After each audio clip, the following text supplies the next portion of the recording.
Today indicted his own former national security advisor, John Bolton. He is just brazenly lying about the economy and grocery prices, but he did have a chat with Vlad Putin today, which we know because while he was on the phone with Putin, he posted, "I am speaking to President Putin now." The conversation is ongoing, a lengthy one, and I will report the contents, as will President Putin at its conclusion. Thank you for your attention to this matter. Melania she sat for the speech. She was there not just in her capacity as First Lady, but also as a representative for all the unsatisfied Slovenian women of the world. Rumpelstiltskin was all over the map today. He ranted about windmills. He bragged about ending 7 wars. He threatened the guy who operates the... Donald Trump's presidency plays like the longest-running reality show in history, only the stakes are higher, the plot makes less sense, and the star still thinks the camera adores him. Jimmy Kimmel doesn't need writers, reality's writing itself. Every speech is a cliffhanger, every tweet a deleted scene, and every Melania appearance a plot twist no one can decode. Together, they've turned the White House into a surreal sitcom about power, denial, and a romance so strange.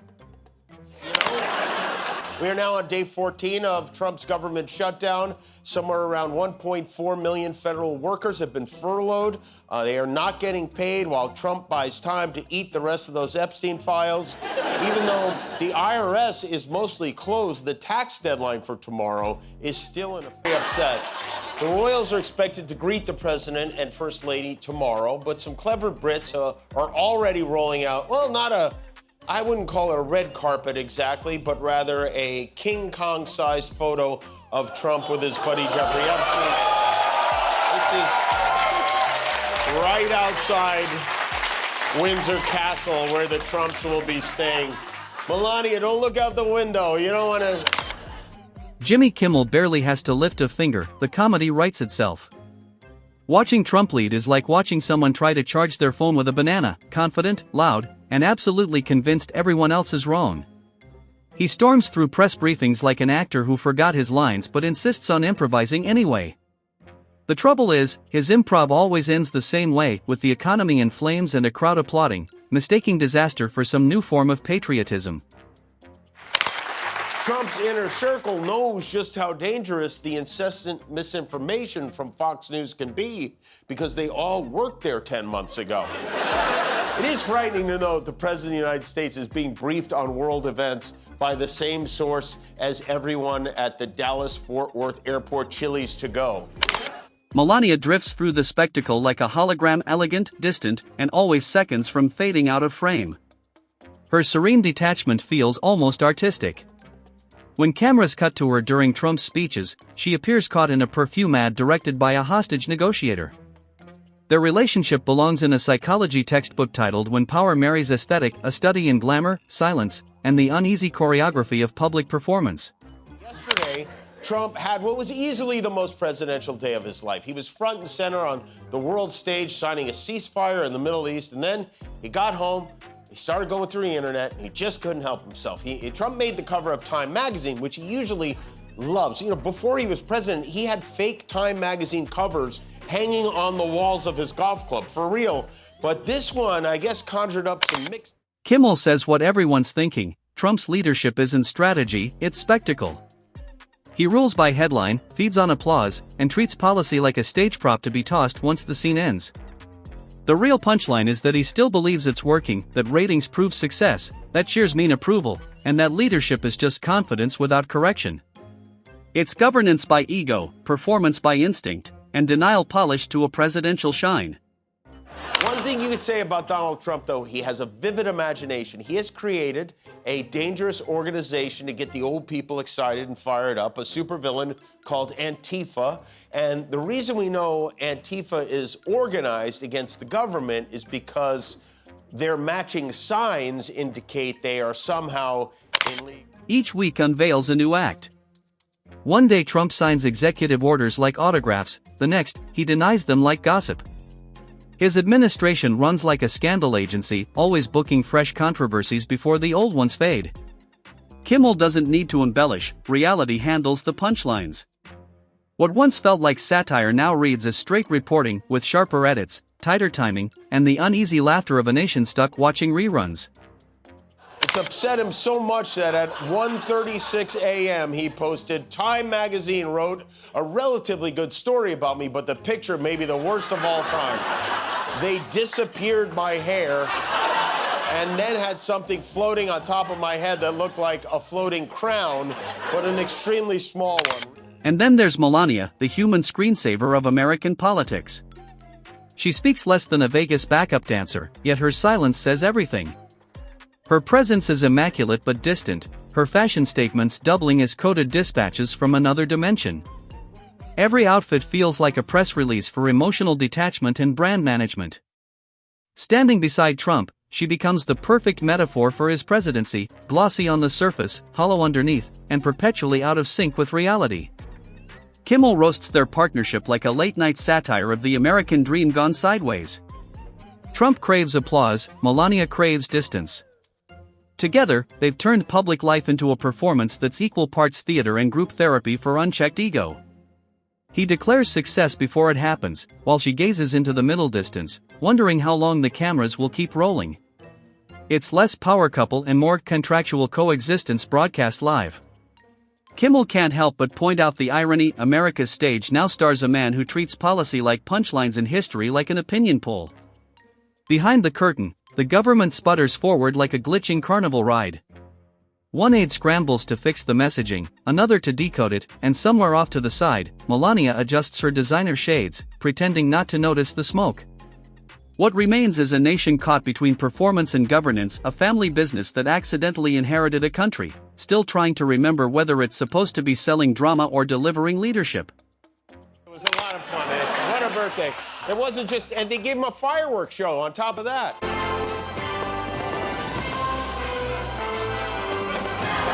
There's Sleepy Don taking it all in.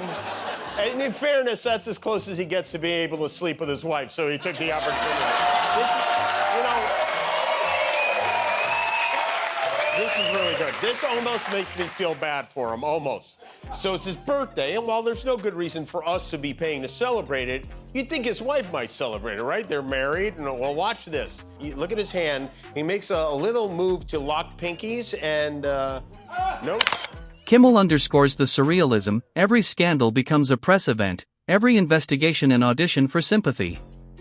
Trump doesn't defend, he deflects, distracts, and doubles down. The economy swings like a mood, yet he brands it as brilliance. The world stares in disbelief while he sees validation, chaos as engagement, noise as proof he's still the headline. Melania, meanwhile, isn't so much a first lady as an optical illusion, elegant, untouchable, and immune to consequence. Kimmel dissects their optics with surgical sarcasm. Their public appearances feel choreographed by irony itself, Trump glowing with self-approval while Melania radiates existential fatigue. When he declares victory, she adjusts her posture like she's seconds from vanishing. Together, they embody the perfect paradox: one man who can't stop talking and one woman who's turned silence into a form of survival. You're seeing people out there with thousands of signs that all match, pre-bought, pre-put together. They're organized and someone is funding it. We're going to get to the funding of Antifa. We're going to get to the root of Antifa, and we are going to find and charge all of those people who are causing this chaos in Portland and all these other cities across our country. Yeah, and if we can't find them, we're going to pretend we did. Antifa is just short for anti-fascist. It's not a club you can join. There are no membership dues, but they have matching signs. Okay, well, I guess we better round up these domestic terrorists, too. Every presidency has a theme, and Trump's is pure theater, an ongoing act of self-preservation disguised as leadership. He's rewritten governance into a genre of entertainment where logic is optional, drama is profit, and every crisis is a new episode. His supporters see boldness, his critics see spectacle, and Kimmel sees an endless stream of ready-made punchlines. The absurdity is so relentless it's almost impressive, like a sitcom that knows it's absurd but keeps getting renewed out of habit. Melania's detachment may be the truest thing about the entire production. She's the elegant ghost haunting a gilded stage, her silence echoing louder than his speeches. Every camera flash reminds her that escape is impossible when the showman-in-chief never calls cut.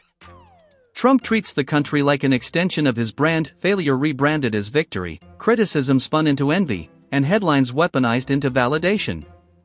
The line between politics and performance has completely vanished, replaced by slogans that sound like ad copy and speeches that read like motivational posters from another planet. Kimmel doesn't even need to embellish. He simply narrates the farce, executive decisions staged like reality show challenges, televised outbursts doubling his campaign promos, and a staff turnover rate that feels like an ongoing casting call. In the end, Trump's greatest skill isn't leadership, it's sustaining attention. His confidence could power a small nation, even if his policies couldn't feed one. The show goes on, the applause never stops, and reality keeps losing the script. There does appear to be some progress happening in the Middle East. Trump says Israel and Hamas have agreed to phase 1 of the peace plan he forced on them because they're giving out the Nobel Peace Prize tomorrow. He grabbed them by the PC and they liked it. Trump wants that Nobel Prize so bad. I've seen a lot of Oscar and Emmy campaigns, but no one has ever vied for an award more vigorously than our... Every move is a headline, every headline a distraction, and every distraction another chance for Trump to stay center stage. He doesn't lead so much as perform, turning governance into a running monologue where applause matters more than results. Meanwhile, Melania drifts through the chaos like the calm eye of a storm. She hosts official events with the energy of someone trapped in a meeting that could have been an email. Her rare speeches sound like echoes from an alternate universe where sincerity has been replaced by scripted grace. And yet, she endures, always camera ready, always slightly removed, a master of invisibility in plain sight. Trump's relationship with truth, on the other hand, remains purely negotiable. Facts bend beneath his confidence like spoons in a magician's hands. He praises his own performance before anyone can respond, a preemptive strike of ego. When results falter, he reframes them as visionary missteps. When critics push back, he simply redefines them as irrelevant. It's not governance, it's gaslighting dressed as leadership, spectacle as statecraft. Kimmel captures this transformation with sharp satire, exposing how America's highest office became the world's strangest stage. Together, Trump and Melania create a tableau that says more about image than integrity. At state events, he basks in grandeur while she moves like a perfectly choreographed apparition, smiling on cue, silent on instinct. Their partnership feels less like a marriage and more like performance art, two characters sharing a scene, each playing a different show. So just to be clear, peacefully protesting a wannabe dictator means you hate America. Attacking the Capitol to overturn an election, patriotic walking tour. There is nothing more American than a political protest. The American Revolution was a No Kings rally. And if you are planning to go to the rally and you're going to be making your own sign, everybody there has a sign. I just want to ask you, remember, our president is very sensitive about his weight, so please do not use the word shamus. Even the policy side of Trump's presidency can't escape the absurdity. From environmental rollbacks to tax theatrics, everything feels staged to impress investors in the spectacle of chaos. He treats executive decisions like ad campaigns, grand declarations of greatness followed by aides racing to decipher what he actually meant. Every crisis becomes a pitch for optimism, every failure, another chance to audition for history. Kimmel exposes this loop with surgical precision. It's governance by performance, a presidency fueled more by attention than achievement. The media doesn't need satire anymore, it only needs captions to keep up. Each announcement, scandal, and contradiction adds another episode to a reality show that refuses to end. And still, the show goes on, sustained by outrage, applause, and the constant hum of self-promotion. Kimmel closes with the sharpest truth of all: Trump's presidency isn't governance, it's an ongoing audition for relevance. He doesn't seek to lead, he seeks to trend. Every controversy doubles as a campaign tactic, every headline a mirror confirming that he's still the star of his own production. In the theater of modern politics, Trump isn't just the actor, he's the network keeping the cameras rolling. Obama got a Nobel Peace Prize. He didn't do anything. They gave it to Obama for doing absolutely nothing. He got the Nobel Prize for doing nothing. They should give me the Nobel Prize. Everyone says that I should get the Nobel Peace Prize. I had so many people, you should get the Nobel Prize. I was nominated for the Nobel Peace Prize. I got the Nobel Peace Prize nomination. I got nominated for the Nobel Prize. Where's my Nobel Peace Prize they don't talk about? A Peace Prize Nobel nomination, and they didn't cover it. And I don't care, but I'm not looking for it. I'm not politicking for it. I'm just saying that there's a lot of unfairness in this world. Yeah, well, you know what? No one has suffered more unfairness than him. Trump has rewritten politics into performance art, a spectacle of ego preservation where applause outweighs achievement. Every decision feels choreographed for attention, every statement another line in a never-ending show. Melania, meanwhile, remains the reluctant co-star of this national production. She poses, smiles, and endures, her silence speaking louder than any speech he could give. She's the haunting calm to his chaos, the ghost in his reality show, making his noise echo even louder. Their partnership is the great American paradox, a man desperate to be seen, and a woman who's mastered the art of vanishing in plain sight. Kimmel dissects the act with the patience of someone who knows every revelation is just set up for the next punchline. He doesn't exaggerate, he simply observes how each policy feels like a publicity stunt that forgot its plot halfway through. The administration drifts from headline to headline as if governing were a serialized drama, each week offering a new scandal to keep the audience tuned in. Kimmel doesn't need to add satire, the repetition is the satire. Even the background hum, the applause, the press briefings, the relentless talking points forms a rhythm of absurdity, sustaining the illusion that chaos is control. Did you sign Jeffrey Epstein birthday letter? It's not my signature, and it's not the way I speak. And anybody that's covered me for a long time, no, that's not my language. It's nonsense. It's an interesting statement. It's not the way I speak, and anybody that's covered me for a long time knows that's not my language. Now, we've been covering Donald Trump for what feels like a very, very long time. And in the interest of fairness, we decided to do a bit of research to see maybe he's right. Does he use the words and phrases that are used in that letter? That's not for me to say. It's for you to decide for yourself. Kimmel captures how the presidency, once a position grounded in duty and responsibility, has devolved into a stage act desperate for ratings. Every public appearance is treated like a production, complete with costume changes, rehearsed gestures, and dramatic pauses designed for the highlight reel. Trump doesn't lead, he performs. His presidency functions like a long-running show that mistakes attention for approval, where controversy guarantees renewal and applause counts as policy. Melania, meanwhile, remains the unspoken counterpoint to the chaos, a figure of poise surrounded by noise. Her silence has transformed from mere mystery into a message of its own, a quiet acknowledgement that the performance never ends.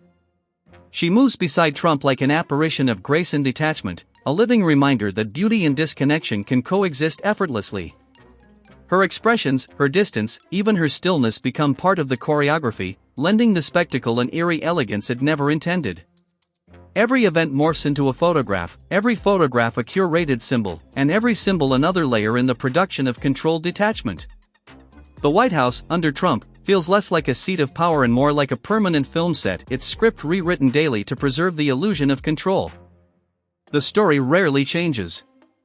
It's a rerun with new headlines but the same characters, the same plot, the same unresolved ending.